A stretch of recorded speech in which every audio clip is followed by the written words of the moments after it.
The Texit Push for Texas independence gains momentum as America begins to unravel. In this video, we're going to take a look at the latest surge in support for the Texas referendum, how that surge is only just beginning given the social rot that the Democrats are unleashing on our nation, and how worldwide trends suggest that the notion of Texas independence is not a matter of if, but only a matter of when. You're not going to want to miss this. Greetings, everyone. Dr. Steve here with you. Wonderful to be with you. As always, we're here to give you each and every single day conservative hope in the midst of these turbulent and trying times, helping you think better so you can feel better and provide for you a patriot path to freedom. So if you haven't already done so, you know what to do. Make sure you smack that bell and subscribe button. Before we begin, how would you like to make blackouts a thing of the past?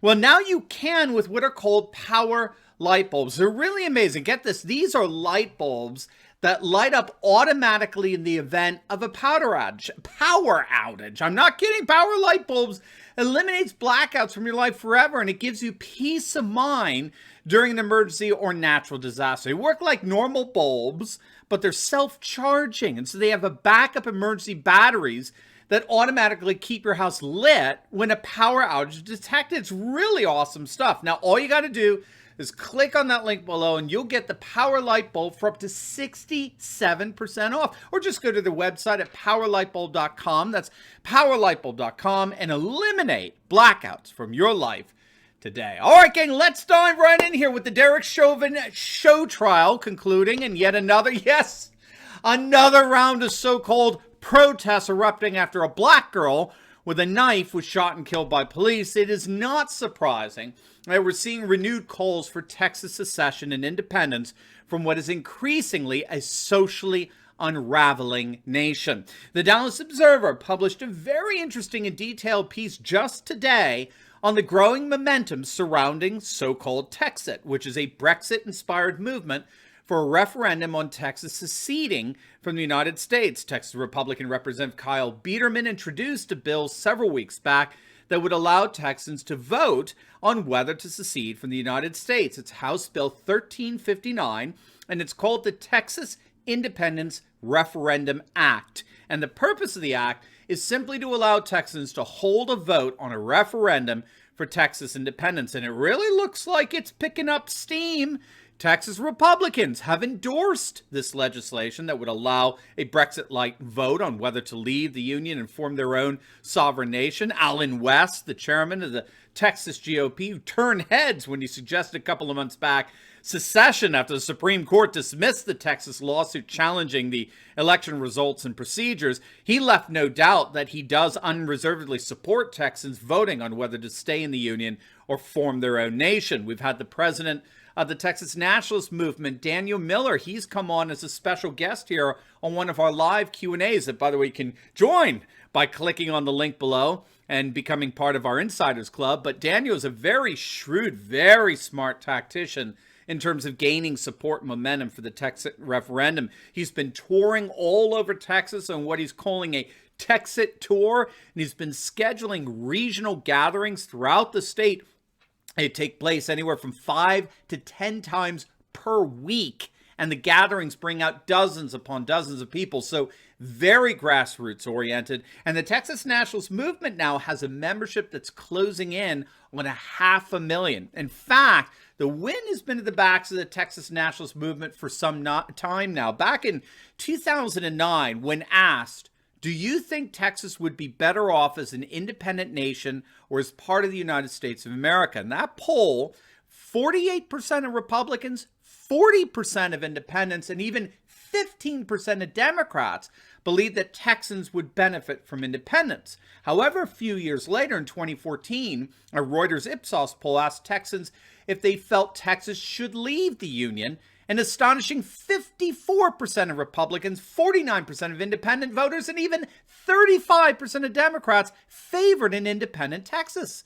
It's an astonishing find, and Texans aren't alone. A new poll found that half of all Republicans in the South support secession. In fact, it goes further. USA Today fairly recently noted that the U.S. is experiencing what they called secession fever. And this is primarily manifesting itself in rural areas, right? Many residents in the exurbs the more rural parts of many states want to secede. And this is because those states they're living in are dominated by the residents of large metropolitan and urban centers. And so it's becoming more and more popular for Oregonians, for example, to want to join Idaho, and Virginians and Marylanders identifying more with West Virginians. And the point here is that rural areas throughout our nation are not standing idly by and allowing their futures to be determined either by Democrat monopolies and cosmopolitan centers or by Rhino Republican neocons. And if the next 2 years play out the way most believe, this secession fever that USA Today talks about, it's only going to blaze like wildfire throughout the nation's counties. So what's going on here? Why are we seeing the secession fever break out throughout our nation? Well, the key to understanding what's going on here is to recognize that it's not just happening here in our nation. Secession is a trend that's going on all over the world. The old Cold War dominated world, the world dominated by Western globalism on the one hand or Soviet communism on the other, that world is dead. And as a result, the world is beginning to break up, as it were. More and more populations are indeed beginning to assert their independence and fracture to form more into microstates. In fact, over 35 nations have been added to the world map since the fall of the Soviet Union in 1991. Russia lost a third of its territory overnight, with dozens of nations seceding. Europe began to add nations to its map with all the former Yugoslavia nations. We look at Slovenia, Croatia, Bosnia, Lithuania. In Africa, you've got Rwanda and Burundi and South Sudan. You have major secessionist movements in Catalonia, Scotland, Quebec. We could go on. And what all of this is pointing to is the fact that the modern world, which began the 18th century Enlightenment, which expanded itself through colonialism, colonization, right, to enforce the single one-size-fits-all worldwide political and economic system rooted in scientific rationalism. That world, that modern world, which globalism is the major spawn, that world is dying. It is collapsing. More and more, the world is becoming what scholars call postmodern. And as such, populations are increasingly rejecting globalism and embracing their own form of tribalism and nationalism. Scholars have long predicted this. I'm thinking particularly of the work of the French sociologist Michel Maffesoli and his conception of neo-tribalism, the notion that the world is more and more reorganizing around racial and ethnic identities. And the basic argument here is that with the death of liberal globalism, which has been collapsing now for 3 decades, with the inevitable death of liberal globalism, the world is basically fracturing, okay? It's breaking up. And populations are increasingly reorganizing themselves around their own shared identity markers, such as nation, culture, custom, ethnicity, race. And this is resulting in 2 kinds of nationalisms: civic nationalism and ethnocentric nationalism. Sometimes there's crossover, of course, but either you have populations re-embracing a polyethnic nationalism like what you have in Russia, with over 100 different ethnicities represented, but all united under a unique and vibrant sense of Russianness. Either you go the way of civic nationalism, as President Trump was trying to restore here in the United States, or you inevitably go the way of ethnocentric nationalism, that neo-tribalism, which generally involves nothing less than a resegregation of population around ethnic loyalties and identities. And that's precisely what we're seeing manifesting itself here in the States. Not so much on the political right, interestingly, but actually on the side of the political left, with the ascent of BLM and La Raza and the like. The more our political elite across the nation embraces BLM, the more they are embracing the kind of neo-tribalism that inevitably leads to balkanization, like it's doing in a number of other places around the world. But the more we balkanize, the more popular secessionist movements like Texit are going to become. So that's why I like to say that no matter what, the world is moving to the right, the nationalist right.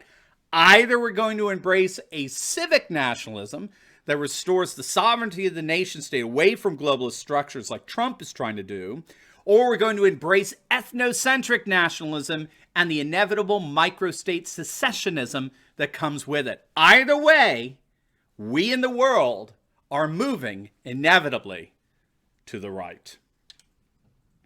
Now, before you go, make sure to like this video, comment down below, and subscribe to my channel. Definitely click on the link below and check out our awesome merch. And you definitely want to check out our latest video I just uploaded on how the Derek Chauvin verdict backfires as police resignations across the nation surge. You're not going to want to miss it. So make sure to click on the link, and I'll see you over there. God bless.